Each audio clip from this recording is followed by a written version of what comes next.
Guys, thank you. Alito na naman kayo. At ngayon nga, tuturuan ko kayo ng bagong karunungan. Alam ko may mga ganito pa kayong problema sa buhay nyo. Yan, ito ay ang Canon printer.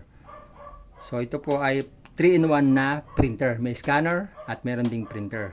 Yung mga nabibili ngayon, hindi na problematic. Pero yung mga dati, problema pa natin yan. At meron din mga single. Hanggang ngayon, naglalabas ang Canon nang wala po siyang continuous. So, ang problema, pag bumili tayo ng ink, kagaya nito, every time na mapapalit ako ng ink, dalawang binibili ko. Alam mo, ang halaga nito ay almost 2,500. Napakabigat. So, nag-decide tayo na i-continuous na lang to. Okay? Gawin natin continuous ink ang ating printer. At kung may ganyan kayo, pwede nyo kopyahin to. So, ano mga kailangan natin? Kailangan natin bumili ng, yan, ink tank. Ito ay may kasama ng hose. Yan. Sa pagbili nyo, may kasama na pong ganito yan. Yan, spare. At mamaya gagamitin natin yan. Tuturo ko saan ang gamit nito. Okay? At kailangan din po natin ng yan, barena. So, may nabibili nito. Yan, barena. Pambutas po ito. At kailangan natin ng syringe. Yan, may nabibili rin yan. At kailangan din natin ng kahit panusok lang na ganito. Yan, ganito kalaki. Yan, kahit Phillips screw, pwede na maliit. O yung precision screw. Kailangan din ng tape.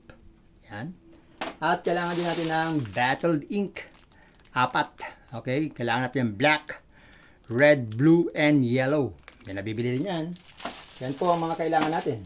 Okay? So, unang step na ating gagawin ay kung nakakabit na po yung ink nyo sa loob, kuhain nyo po yung ink nyo. Okay? So, pag nakuha nyo yung ink nyo, ganito itsura. Siyempre. Yan, ganito ang ink. At dito ginagamit yung ating barena. Yan, babarinahin natin. Okay? Babarinahin natin ang ating ink cartridge para siya ay mabutas. Siyempre, pag binarena, mabubutas yun eh. Okay? So, ito po. Yan. So, ito yung colored. Gagawin nyo lang po ay bubutasan nyo lang po dito. Yan. Butasan nyo lang siyang ganyan. Yan. 3. Siyempre, 3 kulay ang colored natin. Yan. Yan. Okay? Pag nabutasan nyo lang ganyan, okay na yan. So, gagawin nyo lang, bubuksan nyo itong inyong printer. Okay, baba muna natin to para mas malinaw nyo makita ang ating step by step procedure. Yan. Baba natin muna itong ating mga gamit. Napakaraming gamit. Yan. So, open natin to. Yan. So, open natin. Kunin natin ang ating black. Yan. So, ito na yung ating black. Yan. Okay. So, pag nabutasan nyo na, okay, nabutasan nyo na, yung black naman, ay ganito lang, simple lang. Ang black ay isa lang butas ang ilalagay natin. Yan. Ito yung black. Yan. Black color. Yan. So, ito yung black color, black cartridge. Yan. Black cartridge.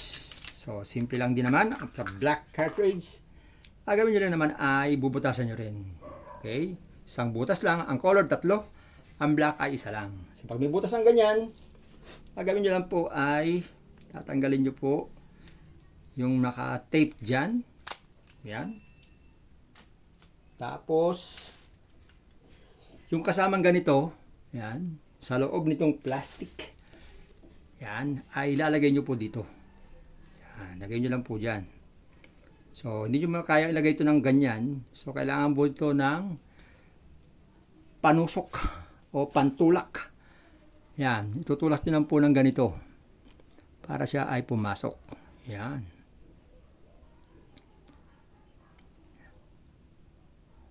Yan. Yan. Yan, lagay na natin. Yan. Yan, nilagay na natin. Yan. Yan natin nilagay ng ganyan para dito natin nilalagay yung ating hose. Tutusok natin dyan. Yan. Para lang, kanya lang kasimple. Okay?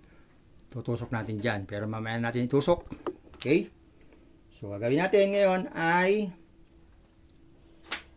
gawin na natin. Okay? So, ano gagawin natin? Una, siyempre, ito muna nating mga hose. Okay, simple lang. So, tabi natin dito. Yan, nakikita nyo ba? Siguro naman nakikita nyo, di ba? Yan. So, gagawin natin. Yan. Pag nakalagay na yung ating mga tusukan, yan, kagaya na pinakita ko sa inyo. Pag nakalagay na po itong rubber na to, sa lahat ng butas, pwede na nating itusok to. So, be sure na tama po ang ating ilalagay. Kagaya nito, tingnan nyo po. Yan, ito yung black. Okay, dito sa nakalagay, yung black. Sundan nyo lang yan. So, yung kauna-unahan, siya yung black. Yan, so ito yung black. Okay, ito yung black. Itusok lang po natin dito sa ating nabutasan. Yan. Yan, ganun lang. Okay? Tapos yung colored naman, ay ilalagay natin sa colored. Okay? Yan, may butas na rin ang ating colored. So, dito ang red, yellow, and blue. Yan. So, ilalagay po natin yan, pareho. Yan. So, red, blue, and yellow. So, be sure na tama po yung ating kulay, no? Kasi pag mali, magkakarambol-rambol yung ating kulay. So, hanapin natin yung red. So, nasa black na tayo. So, di pangalawa ay red. Tama? Okay, red. Yan, pangalawa. So, pangalawang hose ay red. So, ito yung red. Yan. Lagay natin dito ang red. Yan. At susunod naman ay ang yellow. Yan. Pangatlo ay yellow. So, pangatlo ay yellow. Tusok natin ang yellow dito. Pangatlo. Ayan. And then, yung blue color. Ayan. Ganyan lang kasimple. Ayan. Diba? So, okay na siya. Tapos, ilagay po natin dito sa ating printer. Ayan lang, ha? Ating ilabas ang ating printer para makita nyo.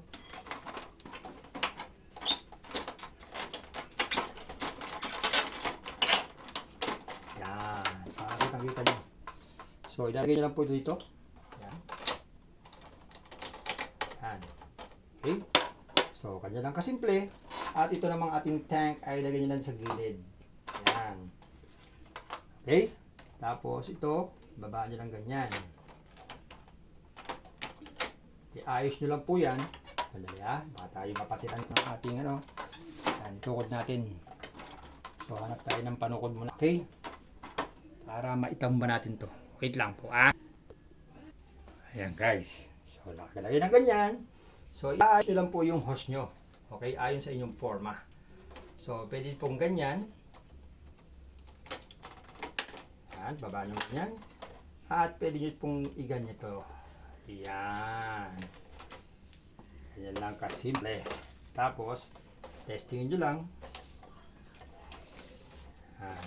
Dapat nakapasok sa gayon. At mahihila po ninyo. Okay. Yan. Ito ay iaayos nyo lang po yan sa nang maayos. Yan. Okay. Tapos, yan. Yung tape, lalagyan yung tape dito. Okay. So, itong mga tape na to, ilalagay nyo po dito sa kanyang lagayan. Okay. Yan. Kukuha yung tape at lagyan nyo ng tape to para hindi po siya aangat-angat. Yan, ganyan lang kasimple. Yan. Kita nyo siya. At ito naman ay forma nyo lang ganito. Nasa sa inyo yan. Kung paano nyo ipoporma. Pwede pong ganyan. Yan. Yan. Lagyan nyo rin po siya ng tape.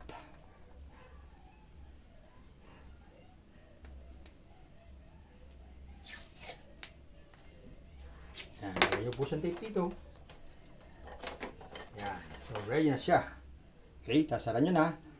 Okay na siya. Okay, aanda na po lang ganyan yan. So, ganun lang kasimple. Pero bago natin i-fix, naglagay muna tayo ng ink. Yan. Yan ang importante. Ink muna. So, saan ginagamit yung ating ink cartridge? Yan. Kailangan natin ink cartridge.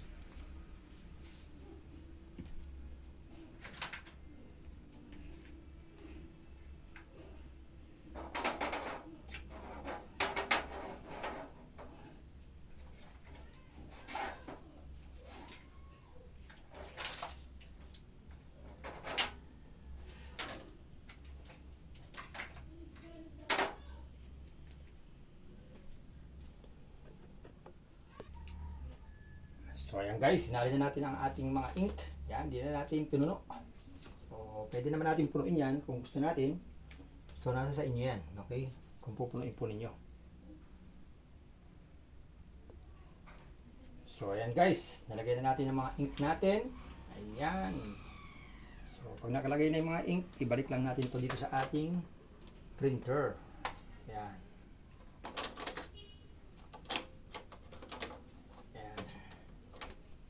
Tapos, iporma natin yung mga hose para ayos. Ayan. Ayan. Iporma natin mabuti para hindi siya maipit. Kasi pag naipit yan, yari tayo. Ayan. Dapat maluwag. Ayan. Okay. Hindi siya naiipit. Ayan. Ayan. Tapos ganyan lang. Forma natin siya. So, dapat hindi pulupot. Kasi pag pulupot yan, hindi tayo makaka-ahor yan. Ayan. Okay. So, yan. Pusin natin na maayos. Tapos, ipwesto natin ito ng ayos. Ayan.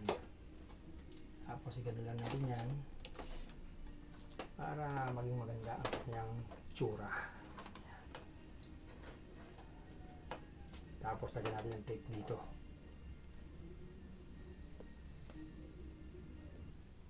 Ayan. So lagyan na natin ng tape. Permanenting tape para hindi kumalas yung hose niya. Ayan. Lagyan natin ng tape dito. Ayan. Para hindi nakakalas yung hose. At isa pa, lagyan natin. Medyo madumi nga lang, pwede kayong gumamit ng gloves para di